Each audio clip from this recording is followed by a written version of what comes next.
उद्धव जी ने कहा कि हे विदुर जी, आप मुझे, मेरे मन में कुछ प्रश्न हैं, आप मुझे कुछ समाधान दीजिए। कहा मुझे प्रवचन करने का अधिकार नहीं है। उद्धव जी कह रहे हैं मुझे प्रवचन करने का अधिकार नहीं है, क्योंकि जब आपके विषय में वार्ता होती थी तो मैत्रेय जी भी वहां पर थे भगवान के पास। यही बातें आप मैत्रेय जी से जाकर पूछो, हरिद्वार, ऋषिकेश। अब प्रवचन के संबंध में एक बात कहता हूं, श्रवण, मनन, चिंतन, निदिध्यासन अर्थात आचरण, देन प्रवचन। 30 डेज का कोर्स, 30 दिन का कोर्स, वाद्य यंत्र, व्यासपीठ शुरू। धर्म की हानि हो। एक बात ध्यान से सुनना, गंगा जल अति पवित्र है, पर मरे हुए कुत्ते की खोपड़ी में अगर गंगा जल लाकर आपको पिलाने के लिए भी दिया जाए, यहाँ पर सबके सामने भी, अभी आपके पास बोतल में जल आया और कुत्ता का ताज़ा खोपड़ी मरा हुआ और सबके पास, लीजिए लीजिए, अरे ये क्या है? अरे गंगा जल है, पवित्र है। अरे गंगा जल है पर पात्र तो देखो। हमारे गुरुदेव कहा करते, अयोग्य अपात्र दान दाता ग्रहिता दुईटी मिलान। अयोग्य और अपात्र को न दान देते न उनसे लेते भी नहीं। धर्म की महिमा गुरुदेव भगवान सदा कहा करते, मर्म न जाने धर्म बखाने। मर्म नहीं जानता और धर्म का व्याख्यान देने चला है। यद्यपि मैं ये अच्छा मानता हूं कि घी का लड्डू टेढ़ा भी भला, कैसे भी भगवान का नाम अगर व्यासपीठ से लिया जा रहा है, भगवान की कथा चल रही है, तो टेढ़ी हो सीधी हो, लेकिन लिया तो कृष्ण का नाम ही आ जा रहा है, इसलिए उसका हम समर्थन करते हैं, होना भी चाहिए। परंतु मार्मिक रूप से जब कभी ऐसे प्रश्न जीवन में हो तो गुरुदेव सुखदेव की आवश्यकता पड़ती है। सद्गुरु शरणापन्न होना, आनंद आह्लाद कीर्तन स्मरण तुम स्वयं कर सकते हो, पर जब मीमांसा करना हो, जब किसी विषय में उसके मर्म को जानकर अपने जीवन में धर्मयुक्त होना हो, तब सद्गुरु का चुनाव करना होता। वेद वेदज्ञ, दृष्टांत सिद्धांत इत्यादि से पारंगत हो, और वो न भी हो तो कबीर की तरह कम से कम इतना तो हो कि कह सकें, तू कहता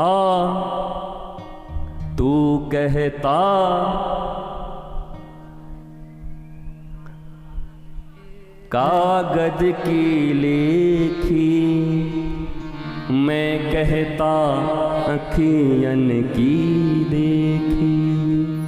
तो कभी कभी ऐसे भी संत, ऐसे महंत हमारे ब्रज में एकेडमिक क्वालिफिकेशन नहीं है, लेकिन उनके संतत्व के नीचे तो हमारे जैसे लाखों लोग कुर्बान हो जाएं, उनके चरणों में गिर जाएं। ऐसे भाव, ऐसी भंगिमा, ऐसे किशोरी जी के प्रेमी पूरा जीवन ही मानो राधा कृष्ण के लिए जिन्होंने समर्पित किया हो।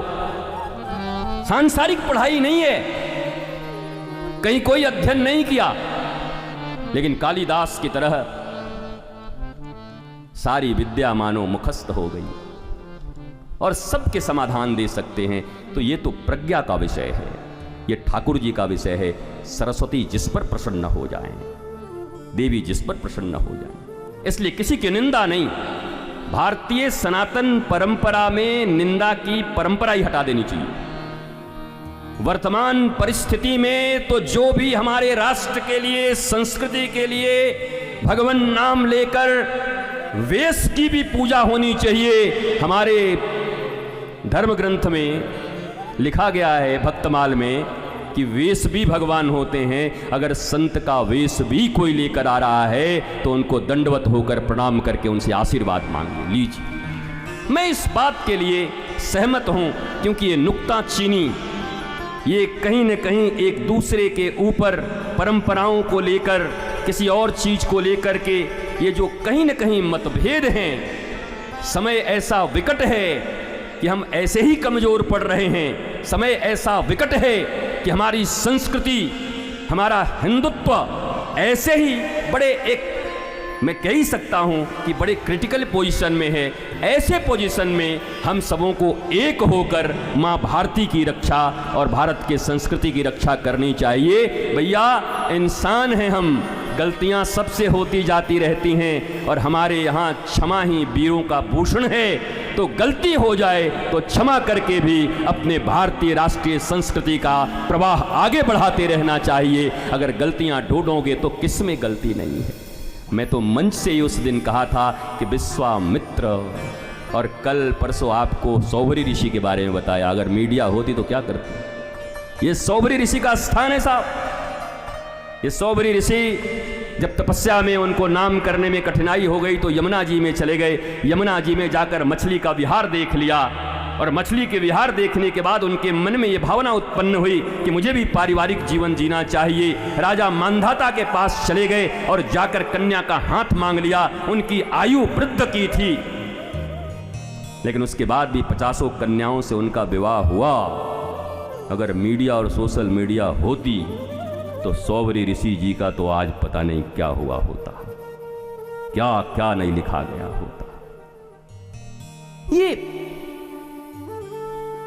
कुत्सित प्रचार के लिए हम नहीं इस जगह, सुप्रचार हो, सुंदरता का प्रचार। ये मोबाइल, ये लैपटॉप, ये इंटरनेट, ये जितनी भी चीजें आपको मिल रही हैं, ये सौंदर्य के प्रचार के लिए, भारतीय गवेषणा, गरिमा, संस्कृति के प्रचार के लिए हैं।